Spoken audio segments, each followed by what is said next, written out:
Hello everyone, my name is Puya, a security researcher working on software vulnerability detection and discovery techniques, and also partially on malware detection domain. In this video, I will show you how to use a security tool for vulnerability discovery as the first step of vulnerability assessment process on a source code project as the target that may you have specified. So the security tool that we want to use here has the OS license to check the vulnerabilities in the source code of the software programs. So the security tool that we want to use in this video is the Flawfinder tool, which is so suitable for the C++ programs or any project that have written with this language. And the source code that we want to use here for investigating the vulnerabilities or security bugs inside that is the Linux kernel version, specifically 6.12-RC5. And there are lots of different ways for the access to the source code of the Linux codes or any other open source projects. So if we just trying to take a look at on the internet like the GitHub, so we can search for the different projects name that we want. In this project, we are looking for the source code of the Linux. So one of the good repository in this area is GitHub, and once you select on the GitHub link, you can see the different directories of the source codes that uh, you can find all the directories and there's lots of codes here. For example, if you go to the, for example, include directory, you can see some other uh, directories here. And also, if you just take a look at them, press the button, Linux, you can see that there are lots of other directories of the source codes, and there are lots of source codes here you can see. And the most important thing is that you can find some information about your projects here. The language that mostly is repetitively here in this Linux kernel is the C language, that it is exactly 98.3% of the C language. So as we think that this source code may be could be so important because the Linux kernel is the source code of the operating system of the Linux. So it is essential and crucial and widely used for the different users around the world every 24 hours of the day. And also it is written in C, assembly, and some other language that we saw here. Assembly, Python, Perl, Makefile, Shell, and the C that it is the most important one part. And also, so there are lots of different bugs and security vulnerabilities inside this code. Um, if we just take a look at on the some security repositories here, for example, CVE details. This is the one of the so famous repositories that inject and insert and report all the different types of the vulnerabilities for the different projects. So if you just take a look at here, we can see that the lines of the showing the different vulnerabilities per year that it is significantly increasing. So that's why the finding the vulnerabilities with the different techniques or the tools are so important. Are so important. If we just take a look at here for the Linux kernel, we can see there are lots of bugs specifically assigned or associated to the different version of the Linux. For example, here we talked about the Linux kernel version 6.12, and if you come here, you can see that for 6.12 RC2 or RC1, we have different version, and there are lots of different vulnerabilities as well, version details. So because this is the one of the latest version of the Linux, so it is still a lot of bugs or security bugs that they are not still discovered. But about, for example, here we can see that the total securities that we can hear, for example, for the security attack types of the memory corruption or the overflow is 6, or for memory corruption is 104, 104. So lots of different bugs that we can find here, and lots of different information, I mean, that we can find in the cvdetails.com. Yeah, but let's back to our project that we want to do in this video. So we want to first of all find the Flawfinder application, find the Flawfinder tools that it has a license of the OASP. So if we just trying to search about the OASP Flawfinder, we can find the web page associated to the OASP standard, source code analysis tools. There are lots of different tools here for different purposes and the different language, specifically programming language. And if you would like, you can try to use all of these applications to see what different switch or options or features they have and make a good comparison between them. So as I want just to search for the Flow Finder, we can see that the Flow Finder is one of the tools in this website, and it is open source and free for using. And the description is mostly used for scanning the C and C++ language. If I just click on the Flow Finder, I am redirected to the Flow Finder website.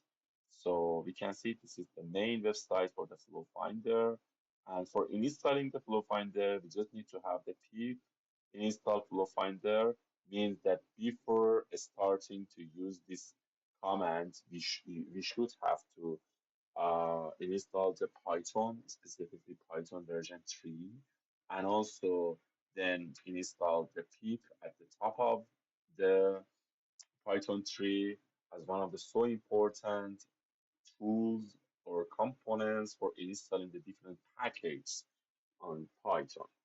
So uh, let's start to work on my command line here on Windows.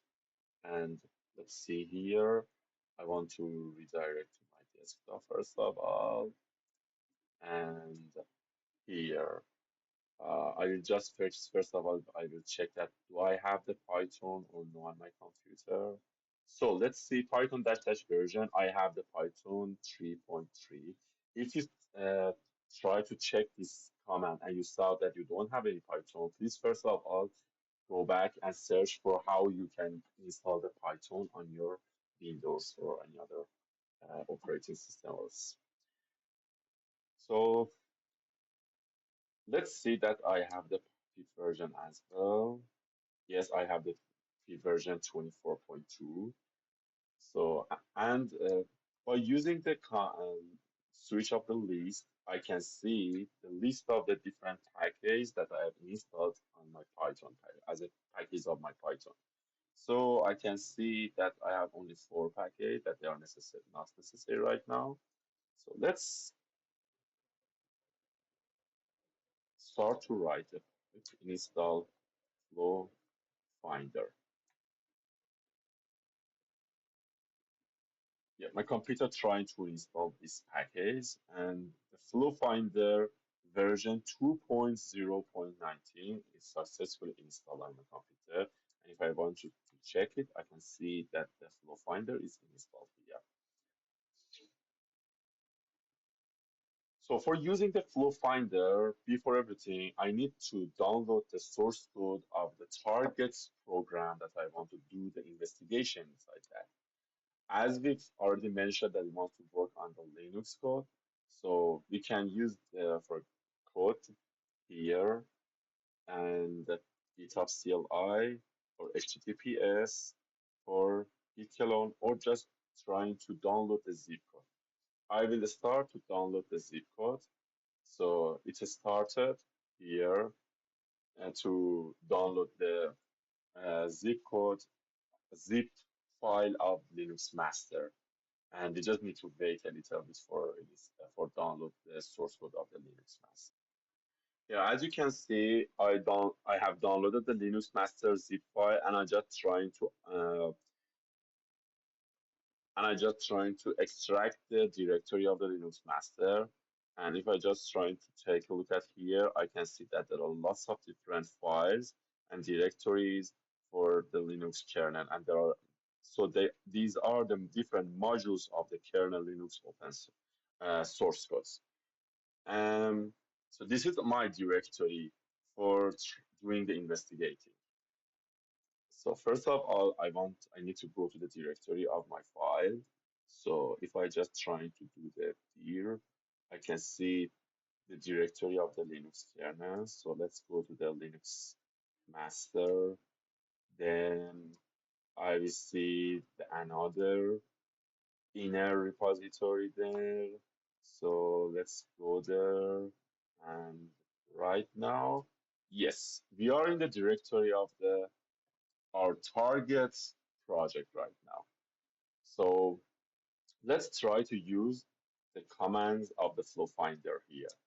First of all, we will check the Flawfinder. The Flawfinder version that we are using, as we already mentioned about, is 2.19.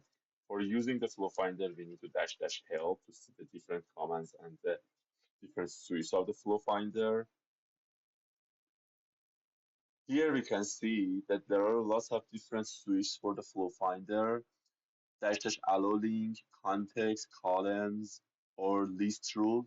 And we can see that there are lots of different descriptions for all these switches. For example, for list rule, it shows the rules of the rule sets of these tools, security tools. Um, False positive do not include hits that are likely to be false positive, or about another one, for example, dash dash HTML trying to display the reports as the HTML. Data only, don't display the headers and the footers of the analysis of these security tools. And there are lots of other tools here as well. The most important thing that I can explain about that is the dash dash min level, that is so important. So their security risk inside the computer, they have different levels. I mean, some security goals, some security vulnerabilities are more crucial than or critical than the others. It means that security experts, they prefer to first of all patch those ones of the security vulnerabilities that they are more vulnerable or they are more dangerous than for the computers, and the attackers can use them for bypassing lots of information. So that's why the different security vulnerabilities has this different priority for patching and fixing. So these tools try to use the level 1 or level 0 until level 5. The level 0 is the lowest priority of the security vulnerabilities, and the 5 is the most dangerous security vulnerabilities. And if you're just trying to, for example, use this switch that dash dash min level is equal, for example, to 3, it means that we are asking to the tool that please just display those vulnerabilities that their security levels are higher than the 3. And we don't care about the level 0 vulnerabilities or level 1 or level 2. Yeah, you can see the other switch here by yourself. So here we want just to try to use the Flawfinder application. Flawfinder tools use the Flawfinder switch for investigating our Linux source code. As we can see here, it is the most important command of the Flawfinder directory with source code. But I want to explain another commands as well, that this is more complicated than these simple commands. So let's back to our code right now. First of all, I will use the cd to cls cd to see this is the directory of our target code. Let's start to use the flow finder. Then I will write dash dash html and dash dash min level is equal to, for example, 1 to see all the vulnerabilities from level 1 up to 5. And then I will try to use this directory as the directory of our source code. I need to make a space here.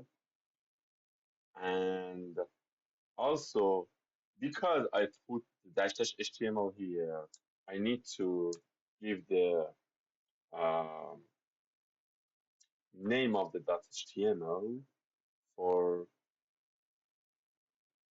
saving the results inside that. Let's try it.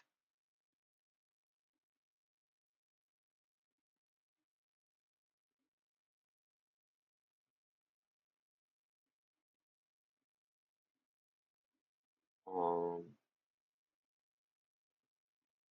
because I put this dash dash HTML, I think that we cannot see the result here in the command line. That's why I want to uh, change the command as well a little bit, and also give the specific directories, users,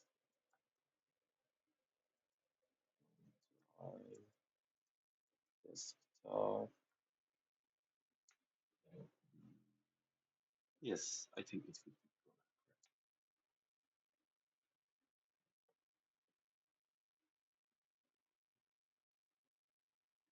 Okay, it doesn't want to show anything. Just for yourself, uh, that you are watching my video, first of all, I want to use this switch just for seeing the results. Yeah, once I started, you can see that the Flawfinder trying to examining the different um, directories, all the different C source, all the different files with the postfix or extensions of the C, C++, or .h or .hpt, and other files like make to just investigate and finding the vulnerabilities, security vulnerabilities inside the source code of this Linux core. So we just need to wait for the results. That's the result to see what is the result of this investigation and this security vulnerability scan.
Yeah, the investigating process has done, so we can see the results here in command line as well. For example, the computer, the flow finder tool, it finds the different bugs for the different vulnerabilities. It founds for different directories and the files. For example, for umid.c files in the directory of operating system dash Linux umr Linux master that you can see here. It is saying about the check the buffer boundaries if used in the loop include recursive loops. So it is warning and saying uh, about that the programmer of the Linux code he or she doesn't care about the buffer boundaries. So it is saying about the bug that can happen as the buffer overflow bug inside the code. And also the reference number of these types of the bug is CWE-120 or CWE-20. Both of them are the two identifiers for the vulnerabilities that describing the attacks such like that. So to make more familiar with these things, we can check inside the CVE details to see what is the CWE 120. Let's go to the website of the Common Weakness Enumeration, that it is the standard for describing all the different vulnerabilities. So every vulnerability has the identifier that we call it CVE or CWE as the common expression, Common Weakness Enumeration. So the CWE-120 is talking about the buffer copy without checking size of the input. Classic buffer overflow, and it has a lots of description. The product copies an input buffer to an output buffer without verifying that the size of the input buffer is less than the size of the output buffer. And there are lots of other information here, and we can see that the different scope of these vulnerabilities, some technical impact it has, like the buffer overflow, often can be used to execute arbitrary code, which is usually outside the scope of the product's implicit security policy. So that's the whole of the reason that why this vulnerability is important. And so it is affecting on the integrity, confidentiality, and the availability, and some other description that if you like, you can come and read about them.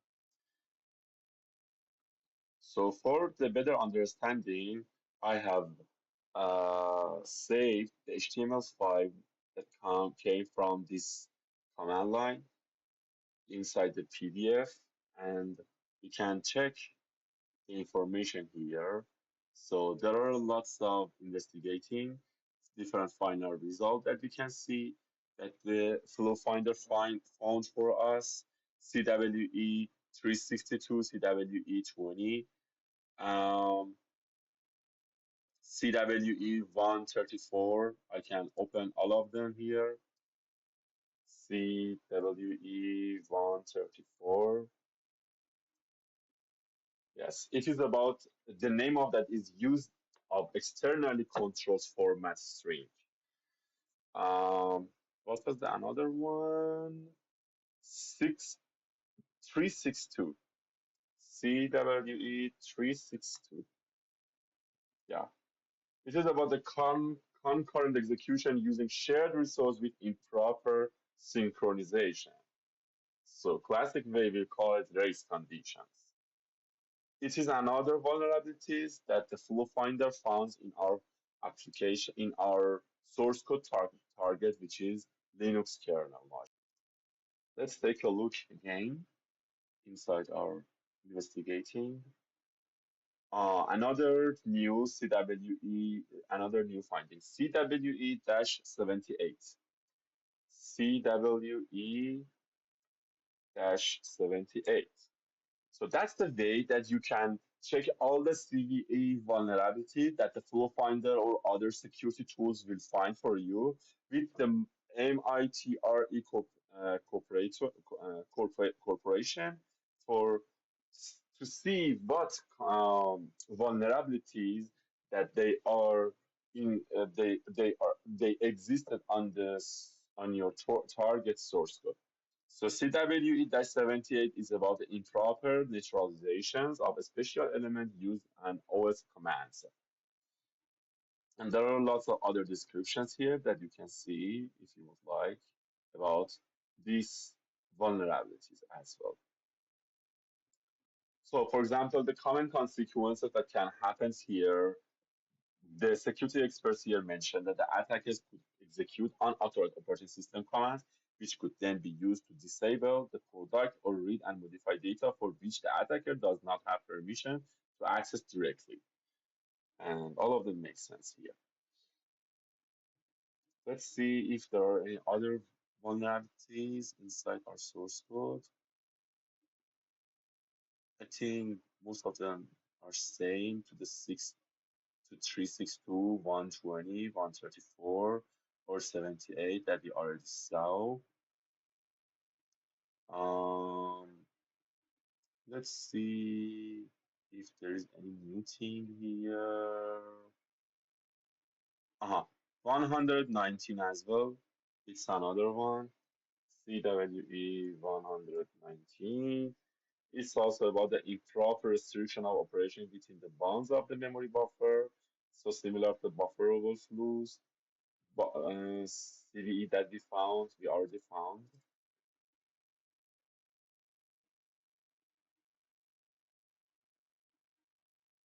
Another, the last one, this is new to me, is CWE 126. Let's see, CWE 126. Yeah, it's also about the buffer overread. So most important and famous vulnerability that we can find here. That's a description.